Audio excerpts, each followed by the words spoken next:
السلام علیکم، صبح بخیر، گڈ مارننگ اور آداب عرض ہے. آپ دیکھ رہے ہیں باخبر سویرا. میں ہوں آپ کے ساتھ مدیحہ نقوی اور میں اشفاق اسحاق ستی. اور امید ہے آپ لوگ خیریت سے ہوں گے. آپ کے دن کو چار چاند لگانے کے لیے ہم آپ کے ساتھ موجود ہیں. اور مدیحہ جی، آج سب سے پہلے کس اہم ایشو کے حوالے سے آپ بات کرنا چاہیں گی؟ سب سے پہلے جو ہم تو تعزیت پیش کرنا چاہیں گے دلیپ کمار صاحب، جن کو نہ صرف ہم بلکہ ہمارے ماں باپ بھی اپنے بچپن سے دیکھتے آ رہے تھے. وہ ہاں آج جی. صبح 98 برس کی عمر میں انتقال کر گئے ہیں. وہ کافی عرصے سے علیل بھی تھے. ان کی بے انتہا فلمیں ہیں. انہوں نے لوگوں کو کافی عرصے تک انٹرٹین کیا ہے. چاہے آپ ان کی فلم مغل اعظم دیکھ لیں، چاہے سوداگر دیکھ لیں، ہر ایج گروپ کے شخص کو کیٹر کرتے تھے. اور شہنشاہ جذبات دیر واز اے ریزن کو کہا جاتا تھا کہ ہر قسم کے جو جذبات ہیں، مطلب یہ جب بہت ساری جگہوں پہ کچھ نہیں بھی کہتے تھے تو فیس کے تھرو ایسی ایکٹنگ کرتے تھے. اور ظاہر ہے کہ اچھا ان کی طبیعت کی ناسازی کے حوالے سے، ان کے انتقال کے حوالے سے آپ کو یاد ہے کووڈ-19 جو ہے وہ جب اسٹارٹ ہوا تھا اس وقت بھی یہ کہا جا رہا تھا کہ بہت علیل ہیں، لیکن بعد ازاں یہ خبریں آئیں کہ نہیں ایسا نہیں تھا. لیکن بہرحال اللہ ان When کو he اپنے had جوار to tweet رحمت it کہ میں ٹھیک جگہ ہوں. دے. ہاں تو ہم نے دیکھا کہ ریومرز مافیا بھی بڑی سرگرم تھی، لیکن آج ان کی صبح صبح ڈیتھ ہو گئی ہے. آج جناب ہم بتائیں کہ سیالکوٹ سٹی میں چاہوں گی کہ عثمان ڈار صاحب کو ہم یہاں پہ اپریشیٹ بھی کریں. ہم اللہ کرے جو باقی بھی بہت سارے پولیٹیشنز ہیں وہ ان سے سیکھیں. انہیں نا بڑی ڈفرینٹ قسم کی مہم اپنے علاقے میں شروع کی ہے جو NA-73 ہے کہ وہ شخص جو کہ ٹیکس دیتے ہیں ان سے منسوب کر رہے ہیں شہر میں ہونے والے لاکھوں اربوں کروڑوں کے ترقیاتی منصوبے. کیا کچھ اس حوالے سے ہو رہا ہے یہ بھی آپ کو شو میں بتائیں گے. ساتھ میں کل پھر ہم نے دیکھا اتنی چیٹنگ ہوئی ہے. جی بالکل، نقل کا سلسلہ جاری ہے اور عقل کے ساتھ جاری ہے اور کوئی پکڑنے والا نہیں. انتظامیہ خاموش ہے. جو انویجیلیٹرز ہیں ان کی تربیت کا فقدان ہے، ان کو علم ہی نہیں ہوتا. پھر ظاہر ہے کہ ان کو پے پراپرلی نہیں کیا جاتا کہ اچھے ٹیچرز آ کر جو ہے وہ امتحانات کی نگرانی کریں.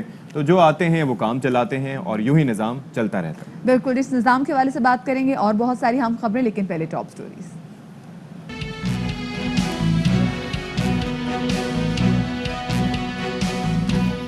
ٹیکس ریونیو میں اضافے اور عوام کے پانی پر تکرار جاری. بلوچستان حکومت کا سندھ پر پانی چوری کرنے کا الزام. ہب ڈیم سے پانی روکنے کی دھمکی. میٹرک امتحانات میں ناقص انتظامات، کہیں پرچہ لیٹ اور کہیں پرچہ آؤٹ. اندرون سندھ امتحان میں نقل کا عمل دخل برقرار.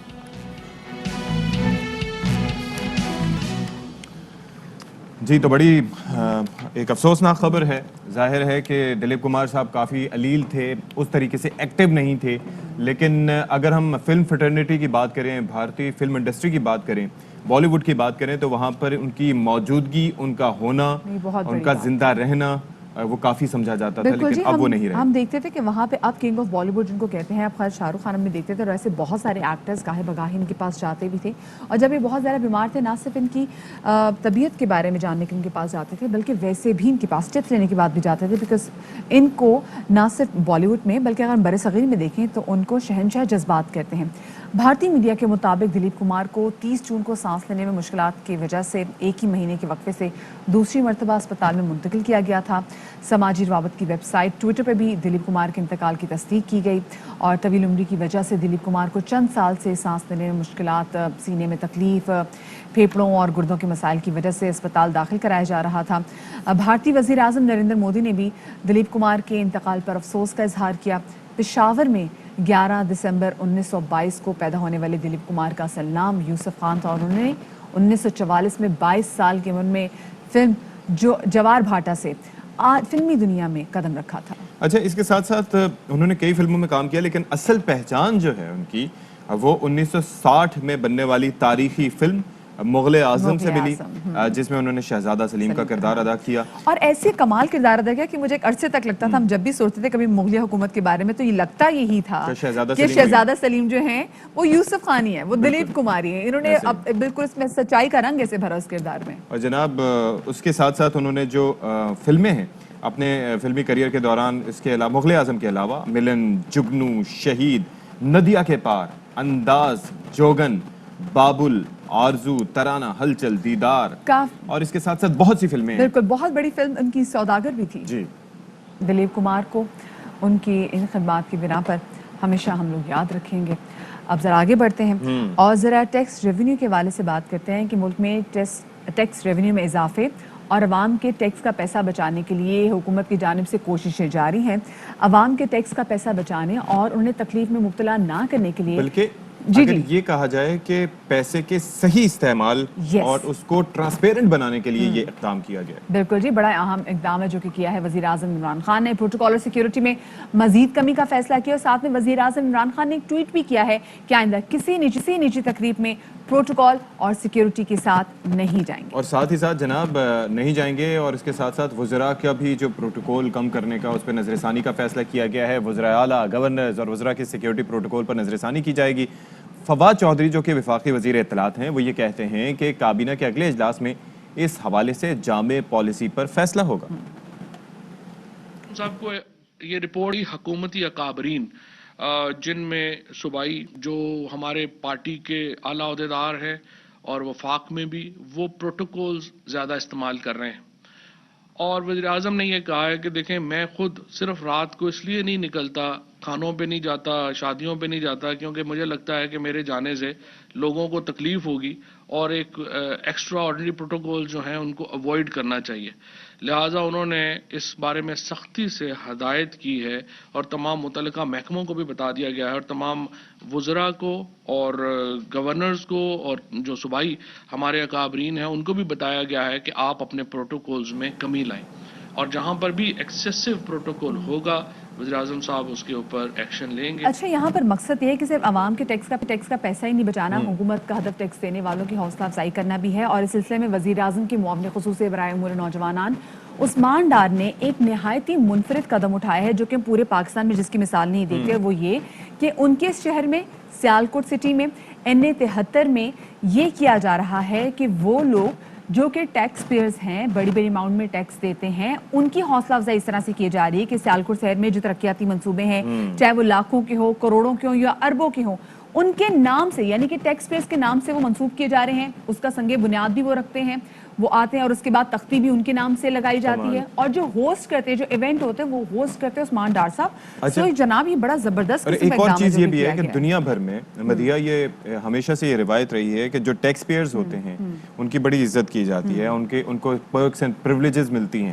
پاکستان میں یہ ایک اپنی نوعیت کا ایک نیا قدم ہے اور ظاہر ہے کہ اس سے پہلے آپ کو پتہ ہے کہ ٹیکس ریفنڈ کے حوالے سے بھی کتنے مسائل ہوتے تھے اس کے اوپر بھی حکومت کام کر رہی ہے. وزیر اعظم صاحب نے جو FBR کے محکمے کو بھی نہ صرف یہ کہ خود مختار بنانے بلکہ جو ایک ہراسمنٹ کے حوالے سے بات کی جاتی تھی اس کو بھی کم کرنے کے لیے ہدایات جاری کی. کام اس پہ بھی ہو رہا ہے. اور یہ قدم کہ آپ ان کو ایک تو نیم اینڈ شیم والا جو سلسلہ تھا یعنی کہ جو لوگ ٹیکس نہیں دیتے اور جو دیتے ہیں ان کو ایکنالج کیا جانا. ایگزیکٹلی. اور یہ بھی جو منصوبہ ہے جو کلین گرین نام کا جو منصوبہ ہے یہ تقریباً 1.60 کروڑ کی لاگت سے منصوبہ بنایا جا رہا ہے اور اس کو منسوخ کیا جا رہا ہے جناب ٹیکس پیئر شبنم آصف کے. اور شبنم آصف اس وقت ہمارے ساتھ موجود بھی ہیں. شبنم آپ کا بہت شکریہ آپ نے باخبر سویرا کو وقت دیا.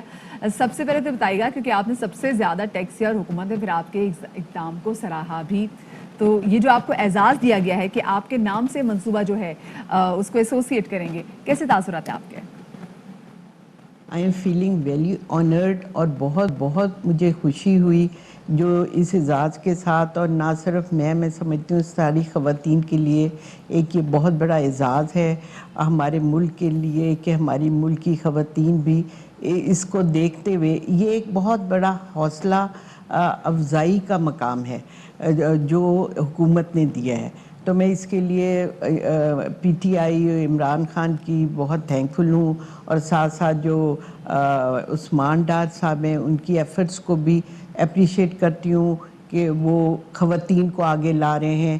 جیسے اب جو مجھے ملا ہے یہ وہ ایک پارک کی صورت میں ہوا ہے.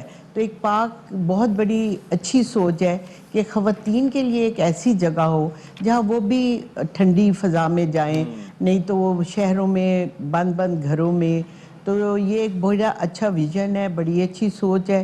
میں اس کو بہت اپریشیٹ کرتی ہوں اور کوشش یہ ہوگی اب ہم سب خواتین کی میری بھی کہ ہم زیادہ سے زیادہ ٹیکس ہو یا جو بھی ہو رولز ریگولیشنز اس کو زیادہ فالو کریں تاکہ اپریسیشن ملے ہمیں گورنمنٹ کی طرف سے. تو شبنم صاحبہ ایکنالجمنٹ ہے یہ جو سراہا جا رہا ہے اس وقت نیشنل میڈیا پہ آپ ہم سے بات بھی کر رہی ہیں تو اس سے آپ سمجھتی ہیں کہ جو مقابلے کی فضا بڑھے گی اور ٹیکس نیٹ میں بھی اضافہ ہوگا, لوگ بھی زیادہ سے زیادہ کمپٹیشن کے خیال کو رکھتے ہوئے آئیں گے ٹیکس دینے کے لیے.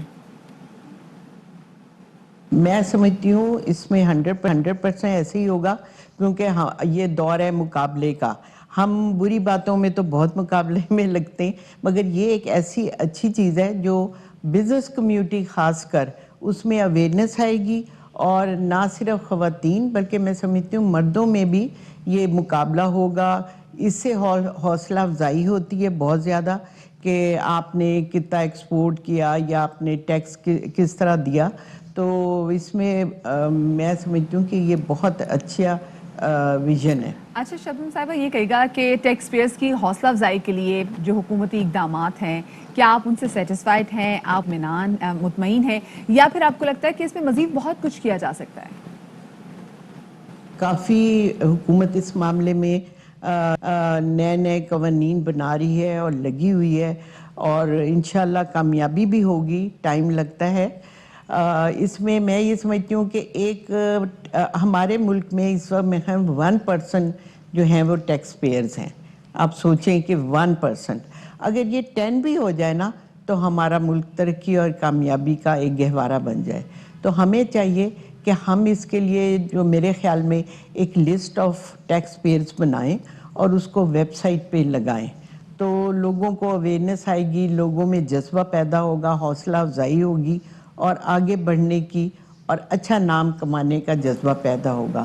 کیونکہ دیکھیں یہ جو ہے نا ٹیکس, یہ عوام پہ امانت ہے ملک کی, اس کو ہمیں ایسے نہیں چھوڑنا چاہیے.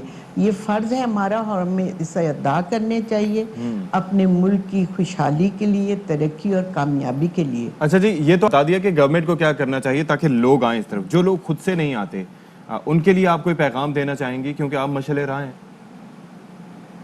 یہی کہوں گی کہ ابھی اگر وہ نہیں آئے ہیں تو کوشش کریں وہ بھی ضرور آئیں گے. اگر آج مجھے ملا ہے تو سب کو ملے گا.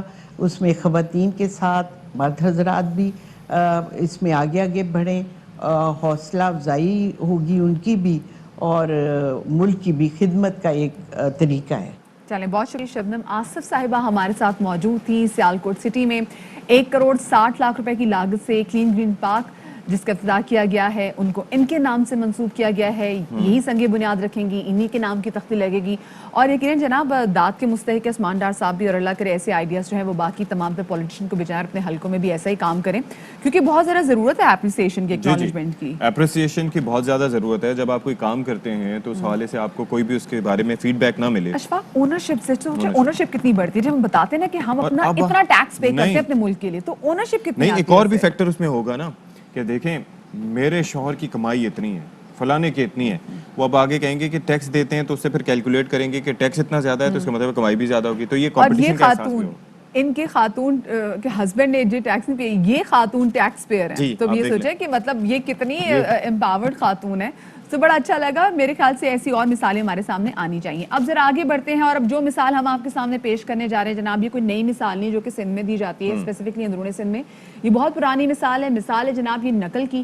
اور کہا جا رہا تھا کہ جی اس بار بڑے اچھے انتظامات کیے گئے ہیں, بڑا دیکھا جا رہا ہے انویجیلیشن کا, اچھے انتظامات ہیں نا, موبائل فون کی اجازت ہے لے کے جانے کی. لیکن جو مثال سامنے آئی, یہ مثال تو کوٹ کرنے والی نہیں ہے.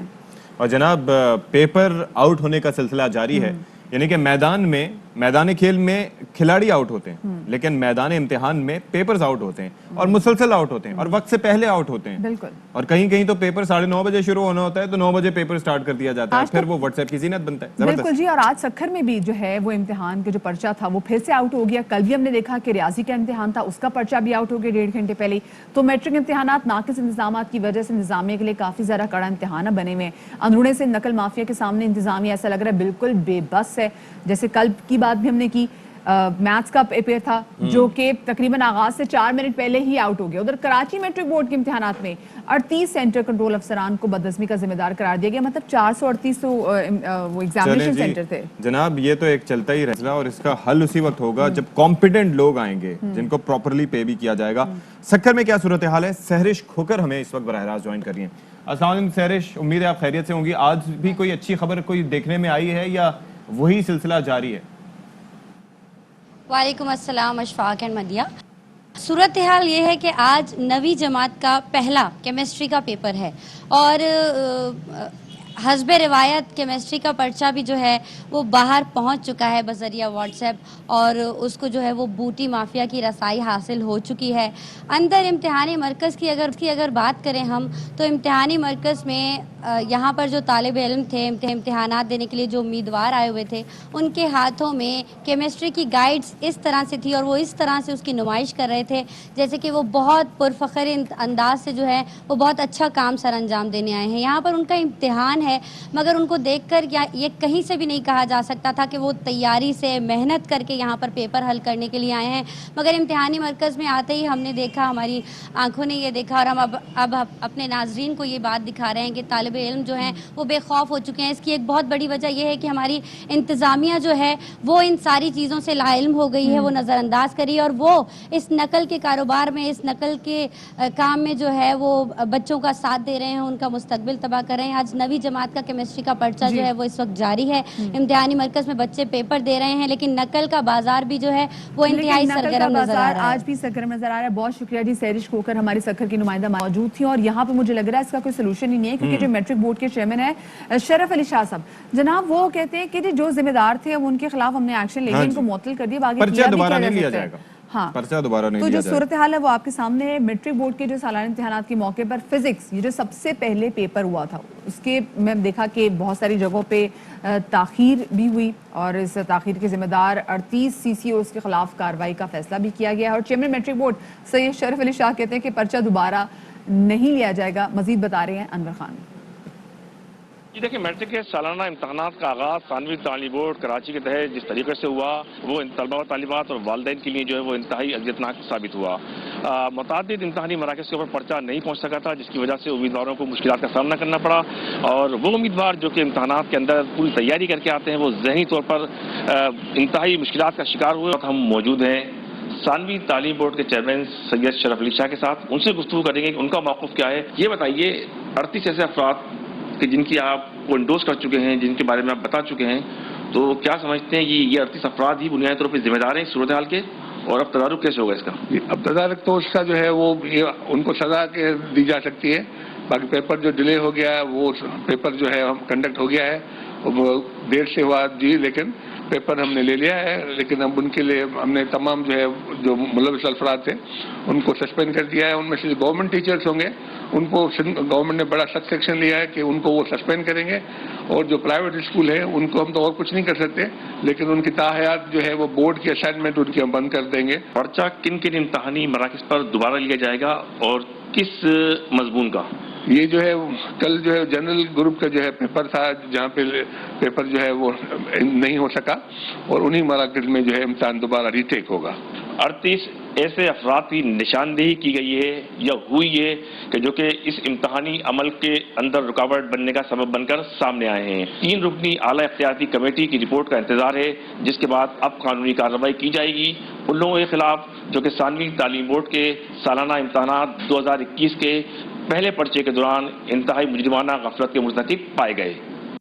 انور خان نے ہمیں آگاہ کیا کہ شرف علی شاہ کہتے ہیں کہ جو ہو گیا اسے بھول جائیں, پرچہ دوبارہ نہیں ہوگا. جو ہیں لوگ ذمہ دار ان کو معطل کر دیا گیا ہے, لیکن جو اہلکار ہیں, جو انویجیلیٹرز ہیں, ان کی تربیت کے لیے فی الحال کچھ نہیں کیا گیا. بالکل جی. تو یہاں تو ان کی تربیت کی بھی ٹھیک ٹھاک ضرورت ہے, ان تمام تر لوگوں کی جن کی وجہ سے جناب یہ ایک سانحہ ہوا ہے تعلیمی. ایک چھوٹی سی بریک لے رہے, ہمارے ساتھ رہے گا.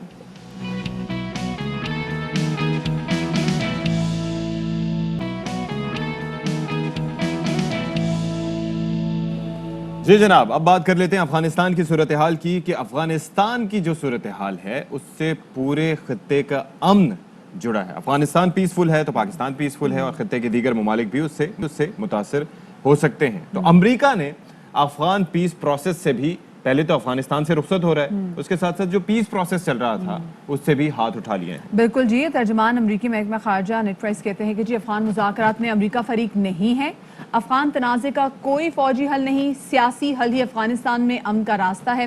اسی حوالے سے مزید بات کریں گے. ہمارے موجود ہیں وزیر خارجہ شاہ محمود قریشی صاحب. شاہ صاحب بہت شکریہ آپ کا, آپ نے باخبر کا وقت دیا. شاہ صاحب یہ کہے گا کہ ایک دم سے ہم دیکھ رہے ہیں کہ امریکہ نہ صرف افغانستان سے انخلا کر رہا ہے بلکہ دوسری جانب وہ